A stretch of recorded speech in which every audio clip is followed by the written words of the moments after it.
Bismillahirrahmanirrahim. Assalamualaikum warahmatullahi wabarakatuh. Antara kebaikan Datuk Seri Najib Tun Razak dalam berpolitik ketika zamannya adalah ketika dia menjadi Perdana Menteri, beliau tidak pernah berdendam dengan musuh-musuhnya, terutama musuh-musuh dari dalam parti seperti yang berlaku pada Tan Sri Muhyiddin Yassin, di mana Tan Sri Muhyiddin Yassin cuba untuk mengacau pentadbiran Datuk Seri Najib, tapi Tan Sri ataupun Datuk Seri Najib tidak pernah mendakwa beliau dengan pelbagai dakwaan-dakwaan yang merapu.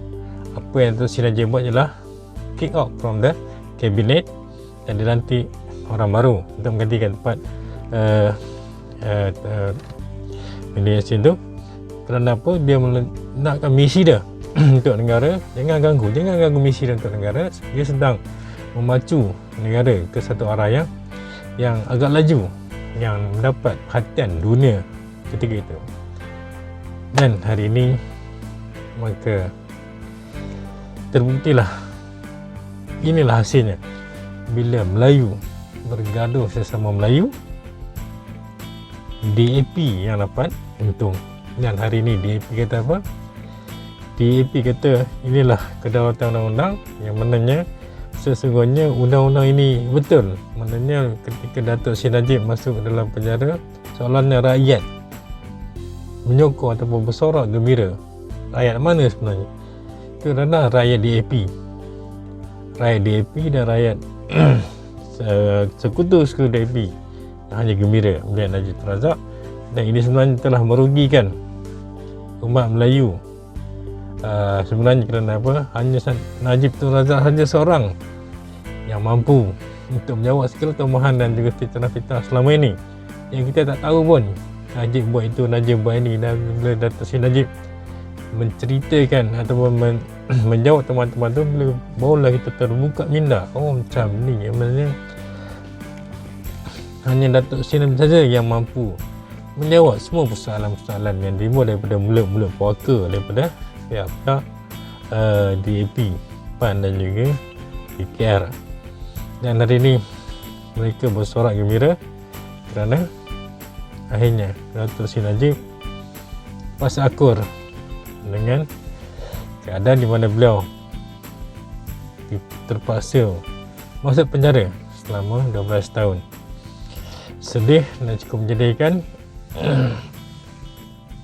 bagaimana Datuk Seri Najib antara seorang negarawan yang berwawasan jauh di bawah pentadbiran dia lah.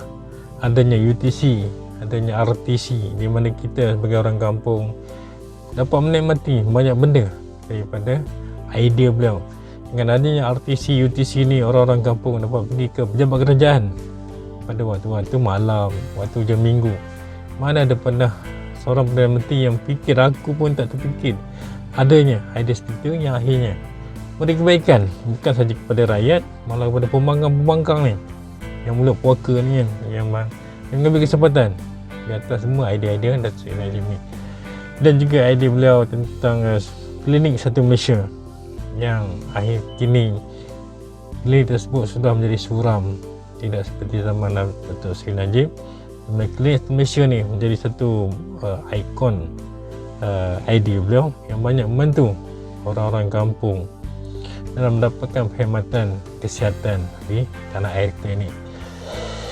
Seterusnya, beliau juga membuat idea tentang BRIM, bagaimana dengan pakej rancangan ekonomi beliau tu, dengan adanya pemberian BRIM yang banyak membantu rakyat B40 dalam menghadapi arus pembedanan di negara kita ini. Dan ketika mana PH mengambil alih, mereka konon-kononnya ingin memberi lebih banyak lagi jumlah wang dalam bentuk bantuan BRIM tersebut. Akhirnya mereka gagal, mereka tidak mampu untuk membuatkan seperti mana yang idea Datuk Seri Najib. Dan kita lihat bagaimana pihak pembangkang hanya mampu untuk buang GST, yang mereka cuba lawan dengan Datuk Seri Najib. Kononnya GST itu dah GST ni lah. Akhirnya apa yang mereka cerita ataupun mereka propagandakan pada kita sebenarnya GST itu banyak memberi manfaat pada golongan yang B40 ni. Kenapa? Hasil bercukai yang ada tu, Datuk Seri Najib cuba untuk menyampaikan semula wang itu kepada rakyat dalam bentuk bantuan yang sebegini, yang akhirnya ditiru oleh puak-puak PH ni dengan idea BHS, dan juga macam-macam lah bantuan RM30 untuk itulah e-wallet lah kan. Yalah, sedih, apa nak buat, itu takdirnya. Dan bagi aku, Datuk Seri Najib ada nampak dia punya karakter ataupun nampak dia punya gaya pemerintahan dia dalam meneruskan kehidupan di Malaysia ini. Dan kita tengok macam mana menara ikonik dia, menara 10118 dan juga Plaza Exchange. Itulah antara bangunan tinggi yang beliau sempat lakukan sebelum dia dijatuhkan dan hari ini telah masuk ke dalam pusat tahanan penjara. Antara lagi adalah idea beliau bagaimana dia membuatkan kereta api laju yang akhirnya membuatkan Malaysia terkenal dan ekonomi Malaysia naik. Walaupun dituduh dengan macam-macam kelemahan, tapi beliau dapat juga menjadikan Malaysia berada pada landasan yang boleh dibanggakan sehingga dikenali di seluruh dunia.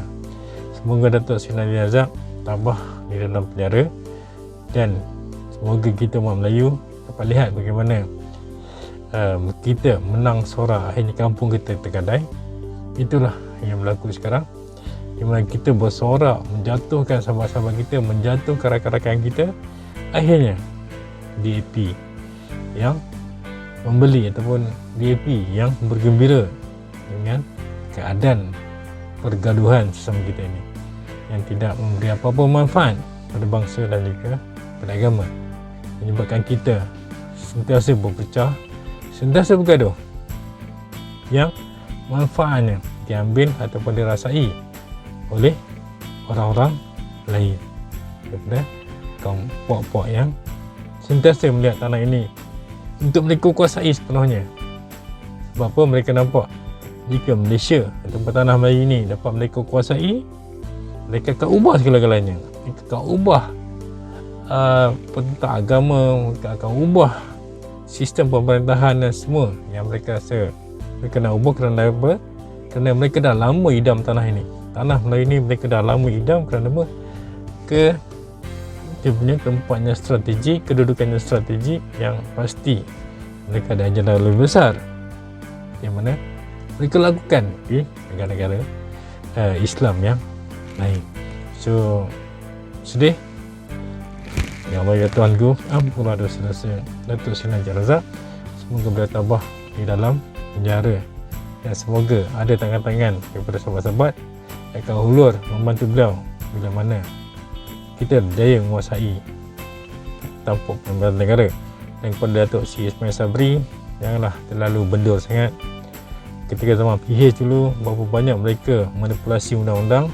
Bagaimana Lim Guang Eng, Muhammad Rafizi dilepaskan oleh AG dengan sebab-sebab yang tertentu, yang mereka hanya mereka saja yang tahu bagaimana mereka boleh menggunakan wang yang ada ketika mereka berkuasa untuk mendapat habuan daripada proses undang-undang.